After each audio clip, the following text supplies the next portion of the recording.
Oke, Assalamualaikum warahmatullahi wabarakatuh. Kembali lagi dengan saya Ardian Jefiza di mata kuliah Robotika dan Kecerdasan Buatan. Di sini kita akan melihat terkait cara pemilihan dataset ya yang digunakan dalam kecerdasan buatan ataupun machine learning. Oke, pada materi sebelumnya kita sudah menjelaskan terkait apa itu machine learning ya. Sekarang kita akan melihat terkait apa jenis data yang bisa kita gunakan sebagai dataset ya ataupun data mentah yang digunakan untuk pencarian informasi menggunakan artificial intelligence. Oke, kita masuk ke materinya. Nah, di sini adalah structure data ya. Jadi data tersebut itu ada dibagi atas dua jenis data ya. Yang pertama itu adalah structured data ya. Yang kedua ada namanya unstructured data ya. Nah, jika kita melihat pada data yang terstruktur ya, dapat kita lihat bahwasanya jenis data ini bisa ditemukan dalam sebuah database ya.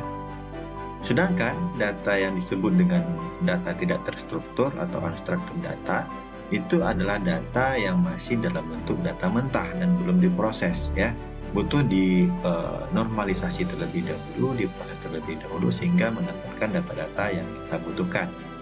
Contohnya adalah seperti image ya, audio ya, lanjut ada video maupun ada teks juga. Nah, jadi data yang tidak terstruktur ini bisa dikatakan data yang butuh diproses lagi sehingga baru diperoleh data yang lebih terstruktur. Nah, jika kita lihat perbandingan antara structured data dan unstructured data, ya, contohnya di sini bisa kita lihat dari apakah data tersebut bisa didisplay dalam bentuk row ataupun kolom, ya. Pada data yang telah terstruktur ya, itu dapat kita lihat datanya dalam bentuk tabel. Sedangkan pada data yang tidak terstruktur itu tidak bisa kita tabelkan informasi data tersebut ya, karena datanya masih dalam bentuk data yang bebas ya, belum terstruktur. Nah, kalau pada bentuk datanya ya, biasanya pada data yang terstruktur itu datanya berbentuk angka ya, berupa tanggal ataupun data berbentuk string ya. Lanjut, untuk yang tidak terstruktur, datanya itu bisa berbentuk image, audio, video, word processing ya, email ataupun spreadsheet. Nah, lanjut pada estimasi dari enterprise data itu hanya 20% ya. Sedangkan pada unstructured data itu bisa mencapai 80% enterprise data. Lanjut, untuk require storage ya, untuk data terstruktur itu memiliki kebutuhan terhadap penyimpanan itu sangat kecil karena datanya sudah dalam bentuk tabel dan bisa dilihat. Sedangkan pada data unstructured data itu membutuhkan penyimpanan yang lebih besar ya, karena jenis kapasitas filenya itu saja untuk mendapatkan data yang terbaik itu memiliki kapasitas yang sangat besar. Nah, lanjut, untuk data terstruktur itu sangat mudah ya untuk dikelola dan dilindungi dari datanya ya. Sedangkan untuk data yang tidak terstruktur itu more difficult to manage and protect with legacy solution ya, dia akan sangat susah untuk dilindungi dan diproses datanya. Nah, lanjut kita akan lihat landscape-nya ya, landscape dari kedua data tersebut ya. Misalkan di sini ada unstructured data itu berupa flat text ya. Ada juga yang namanya semi-structured data, itu misalkan data XML, HTML, dan RDF. Sedangkan untuk data yang telah terstruktur itu adalah berupa database, ya. Ada namanya semi-structured data, ya, yaitu adalah data yang bisa digunakan, ya, dalam bentuk data-data website. Jadi butuh diproses terlebih dahulu informasi datanya, sehingga baru data tersebut bisa kita proses menggunakan kecerdasan buatan.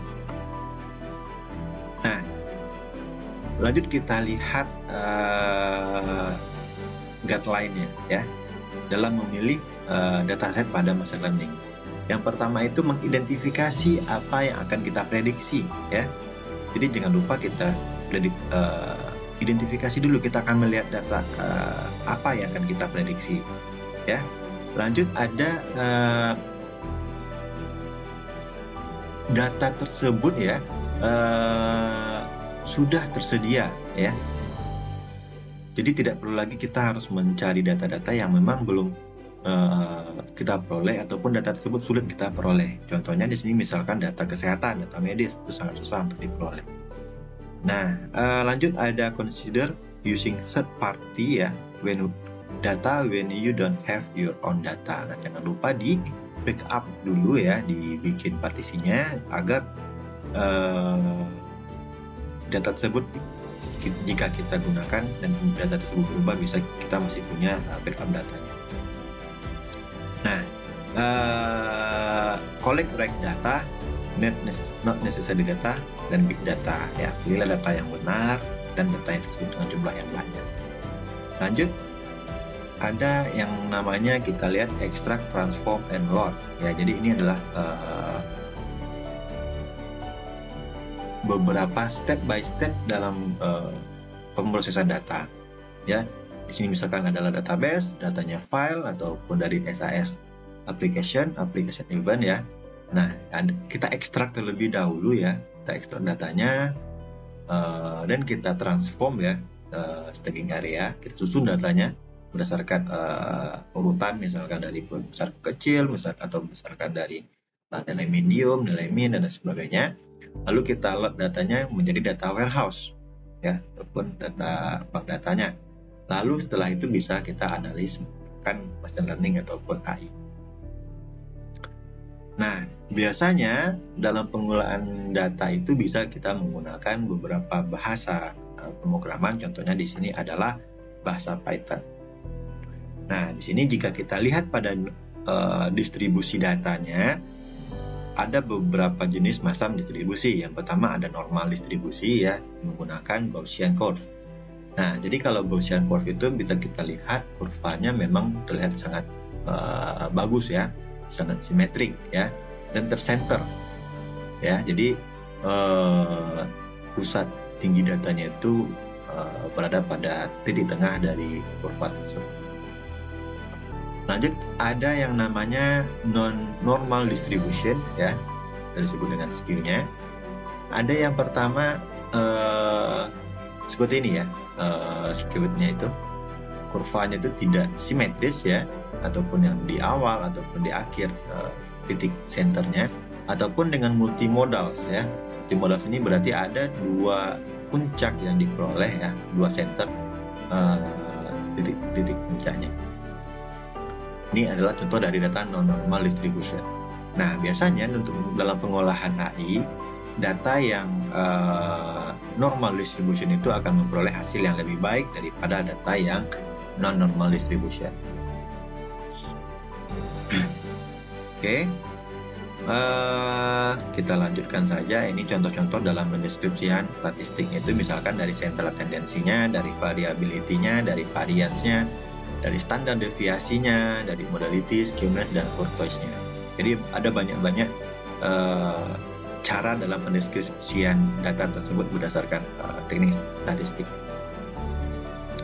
Ini adalah central tendency, ya, bisa menggunakan mean, median, dan mode, ya. Lanjut ada variability-nya. Nah, ini bisa kita lihat dari IP datanya, ya. Misalkan seperti ini datanya.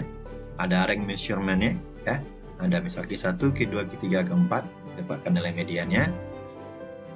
ada standar variasi ya. Nah, ini berdasarkan skewness-nya, kecondongan data tadi ya. Kita lihat pada jika dia adalah positif skewness ataupun puncaknya berada pada sebelah kiri, maka nilai mediannya itu tidak berada pada titik tengah. Ya, nilai minnya juga akan lebih turun daripada nilai median. Nah, ini yang untuk simetrik ya, yang normal distribution tadi, di mana nilai min, median, dan mode-nya itu berada pada titik tengah, titik center dari penyebaran data tersebut. Sedangkan untuk negatif ya, itu yang sebelah kanan puncaknya, maka nilai mediannya akan lebih tinggi dari nilai min. Nah, jika kita lihat dari keruncingan datanya, ada 3 ya, ada narrow ya, itu sangat lancip ya, ada mesoportik ya, ada normal ya, ada flat untuk datanya lebih datar ya. Nah, mungkin itu saja yang bisa saya sampaikan terkait data analisis ini ya. Terima kasih atas partisipasinya. Terima kasih. Saya tutup dengan wassalamualaikum warahmatullahi wabarakatuh.